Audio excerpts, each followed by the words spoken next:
Sa pagbukas ng ilaw at pagrolyo ng kamera, tila isang pelikula ang binubuo sa ilang tagong bahay. Maselan ang bawat eksenang kinukunan.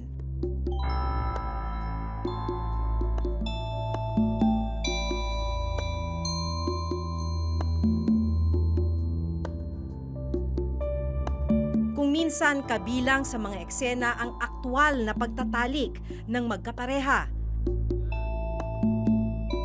At ang mas nakababahala, menor de edad ang mga gumaganap na artista.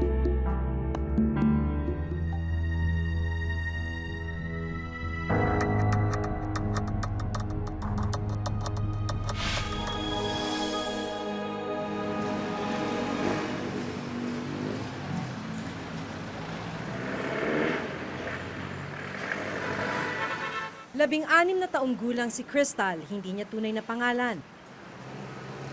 Nang unang mapasabak sa paggawa ng mga masiselang video. Pinasok ko to noon dahil talagang wala eh. Hopeless talaga ako noon. Wala akong trabaho.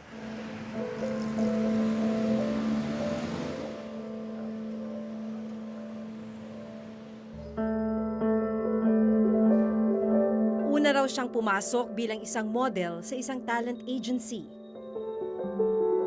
Ang unang alok daw kay Crystal ay gumanap na extra sa isang indie film. Pero laking gulat raw niya nang ibang eksena pala ang kukunan sa kanya. Ang sasabihin nila is, o extra ka lang dito. Kunwari, ikaw kapatid ni ganyan, ng ganito, ng artista. Tapos, pagdating na doon, sa kakaisasalang, o may bed scene ka. Wala sa usapan eh. Bakit, diba? Tsaka ganito lang yung bayad sa amin. Pinapasok ko pa rin kasi extra income. Si Jay, hindi niya tunay na pangalan, isa raw sa mga inupahang maging cameraman sa lihim na proyekto. Kwento mo lang, ano yung kalakaran niyan? Paano nila ginagawa?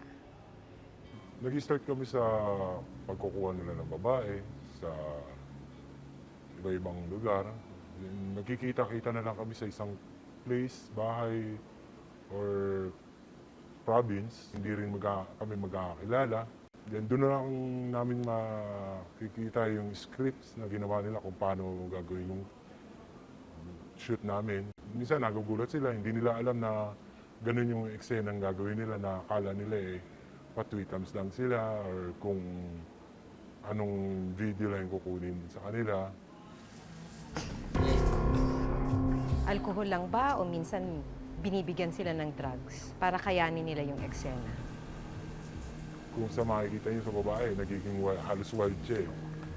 So kung kukunan ka ng camera ng ganong eksena, kung baguhan ka sa ganong eksena na may nanonood sa iyo, may gagalaw sa katawan mo para may makita yung mga masela mong parte, hindi ka makakagawa nun kung wala ka rin karga. Kapag languna sa alak at droga ang mga magsisiganap, saka raw sisimulan ang pagrolyo ng kamera. Kalimitan ho kami probinsya, bahay lang. Mag-anak, may shoot lang kami. Ang tema ng shoot namin is mag-asawa na kumaliwa yung lalaki, nagkaroon ng ano. Pero pagdating sa bed scene, hindi na nila alam na may ginagawa kami sa taas. O sa kwarto kung saan kami mag-shoot ng bed scene. Ilang taon tong mga talents nyo? Yung pinakamabata naming nakunan is 15 years old hanggang sa naging 16 years old siya dun sa kalakaran na ganyan. Nung una, nabababuyan ako, syempre. Naawa din, syempre. Kasi syempre, bakit ko kailangan gawin yun? Eh, hindi ko na, kumakain naman ako ng 3 beses sa isang araw. Depende raw sa gagawing eksena ang halaga ng ibabayad sa mga artistang gaya ni Crystal. Ano nangyayari? So, pag dating doon sa location, doon na lang sila alokin na kung gusto mo, para mas malaki yung kitain mo, lagyan natin ng penetration, mas dodoblehin namin yung price mo. O kung gusto mo, i-triple natin. Hanggang sa pumapayag na lang yung babae. Noong time na yon, extra lang ako. Sa isang pelikula is 1,500 lang yata yon. Tapos, yung pangalawang pelikula ko, 2,000. Aabot naman daw ang bayad kay Jay ng mula 7 hanggang 10,000 piso. Siya na rin kasi minsan ang nag-e-edit ng mga video. Yun yung gusto kong malaman. So, pag na-shoot nyo na, anong sistema? Kunyari, pagkatapos nyong i-shoot. Ano po, after na-shoot namin, isa-isa nung tatawagin ng director namin, assistant director, yung mga talent, doon na rin po kami nagbabayaran. Yung iba nagugulat kasi mababa ang bigay sa kanila. Dagdag pa ni Jay, maraming producer ang nasa likod ng ganitong mga ipinagbabawal na produksyon. Ito ba marami talagang mga producers na gumagawa ng ganitong mga X-rated, no? Opo. Triple X, Triple X. basically. Marami rin po kasi every time ng shoot namin is iba-iba ang nagpo-produce. Kasi nag-iiba-iba rin yung talent fee namin. Iba-iba yung bayad sa amin. May mas mataas, mas natutuwa sila pag maggalante yung producer natin. Ang mas nakagugulat, may malaking pangalan din daw na sangkot dito. Pero para na rin daw sa kanyang kaligtasan, tikom ang bibig ni Jay kung sino-sino ang mga ito. May mga malalaki ba? Meron din po. Nakilala ko, halimbawa, kilala Meron. ng taong bayan. Opo, meron din po. May mga kilalang-kilala rin po. Nasa industriya din po. Sino-sino yung mga yan? Hindi rin po na ano sa amin naiharap sa amin. Kasi kalimitan sa shoot namin, hindi halos sila nagpapakita. Hindi namin alam kung nandoon siya mismo sa shoot namin. Pero yung iba, parang nakikita namin kasi sila na yung sinasalubong. Ang malalaswang eksenang panandalian lang na kinunan, mabilis daw na kumakalat at naibebenta. Nagtungo ang reporter's notebook sa ilang lugar sa Kamaynilaan. Dito natuklasan namin na lantarang iniaalok ang mga pornographic DVD na kinatatampukan ng mga menor de edad. Gusto talaga minor. Opo. Kaya yung mga talent, talagang minor ang hinahanap. Pagka medyo may edad naman yung talent namin, pinapabata rin sa makeup para mas mabenta. Sinadya ng reporter's notebook ang Optical Media Board o OMB, ang ahensyang itinalagang tumutok sa mga kaso ng pamimirata ng optical media gaya ng DVD. The only way really for us to finally get rid of this, actually, if I can have my way, give me a year, give double our budget for 1 year lang, double our budget, and give me siguro mga 2 unit ng PNP na naka-assign sa amin na tutulong anytime. 1 year, wala na yan. That's how easy it is. Identified na namin lahat yan eh. As to whether or not bakit hindi napupuntahan, that's another story siguro. Madami kasing factors na dapat i-consider. Number 1 is, do we have the resources for it? Number 2, limited kami sa NCR. Hindi lang naman NCR ang problema. Madami niyan sa Visayas, madami niyan sa Mindanao especially. Pero ang mga pornographic videos o DVD hindi na lang dito sa Metro Manila ibinibenta. Ayon mismo sa OMB, mas dumarami ang mga nagbebenta sa iba't ibang syudad o urban centers sa bansa.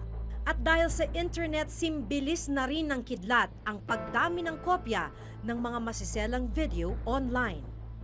Sa pag-aaral na World Porn Revenues ng website na top10review.com, lumalabas na pang-8 Pilipinas sa may pinakamalaking kita sa paggawa ng pornographic video.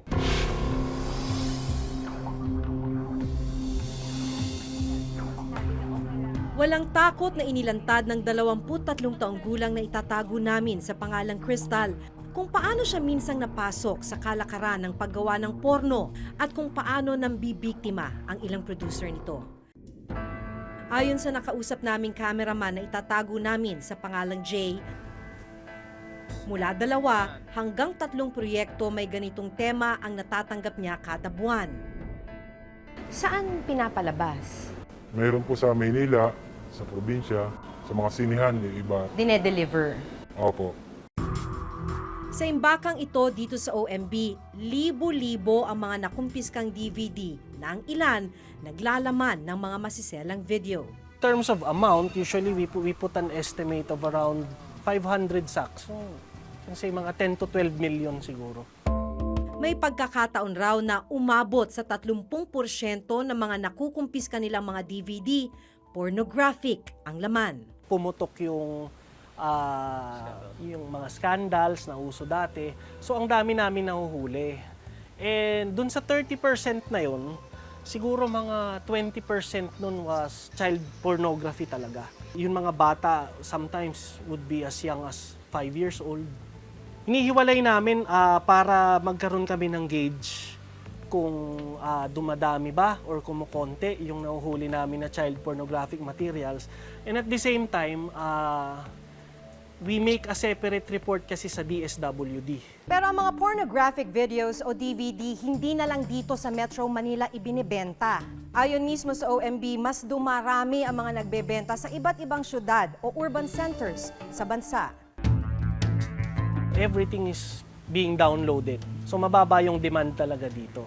So what they do is they maintain na lang yung mga gawaan nila dito, but they send it out sa mga outlying provinces. You are endangering or putting into jeopardy the future of the child.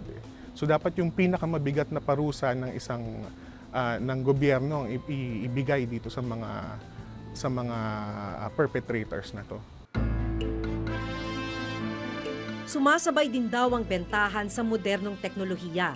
Bukod sa DVD, libo-libo rin daw ang kinikita ng mga producer sa mga videong inilalako sa mga flash drive o USB. Kung USB, saan ibebenta? Iba po sa probinsya na dadala. Ang USB, nasa 4,000 to 5,000. Marami ba to? Marami po. At bukod sa mga flash drive, online na rin ang bentahan ng mga pornographic videos. Ang masaklap, ang mga kawawang biktima walang kamuwang-muwang, nakalat na pala ang kanilang mga video online.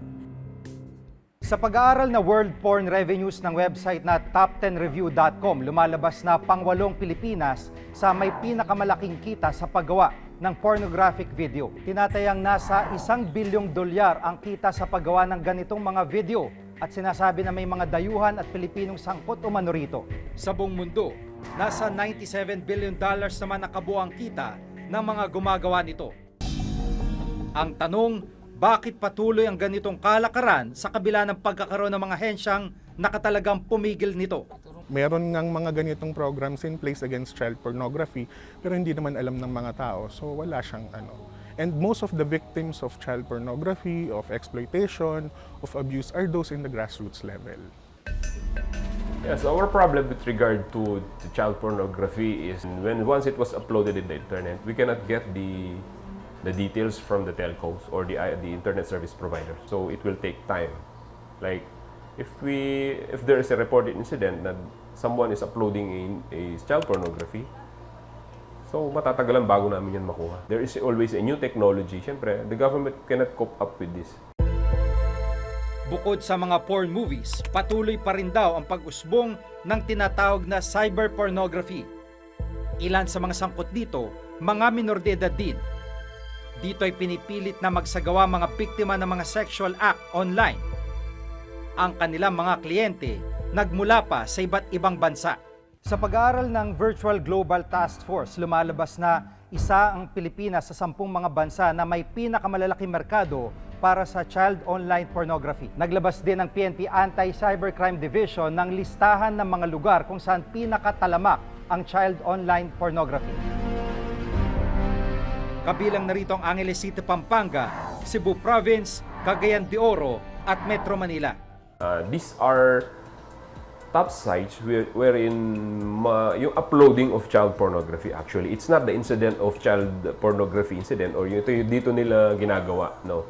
It is only uploading. Considering kasi sa mga top cities na yan is we are seeing these cities na mas maraming foreigner and the connection of the internet is mabilis. Ang pagre-recruit at pagsasangkot sa mga bata sa pornografiya ay malinaw na paglabag sa Republic Act 9208 o Anti-Trafficking in Persons Act of 2003. Sino mang mapatunayang nagkasala rito ay maaaring makulong ng 20 taon na may kaukulang multa mula 1 hanggang 2 milyong piso. Labag din ito sa Republic Act 97751 o ang Anti-Child Pornography Act of 2009. Habang buhay na pagkakabilanggo at multa mula 2 hanggang 5 milyong piso ang parusa ng sino mang lumabag nito. Maaari ring makasuhan ng paglabag sa Anti-Child Abuse Act o RA 7610 ang masasangkot sa paggamit sa mga menor de edad. At dahil online na rin ang bentahan ng mga video, labag rin ito sa bagong batas ng Anti-Cybercrime Law. Sa dami ng mga batas na ito, lumalabas na kakaunti pa rin ang nahuhuli at na-convict na mga sangkot sa kalakaran ng paggawa ng pornographic materials. Right now, we have a special case na we were able to entrap a person who encouraged the victim to send him a nude photo through social media. So may mga cases and may mga 3 cases of approximately 3 cases of child porn na we filed this year. Ang masaklap, habang nagpapatuloy ang kalakaran, mas dumarami ang mga nabibiktima at nahuhulog sa ganitong illegal na gawain.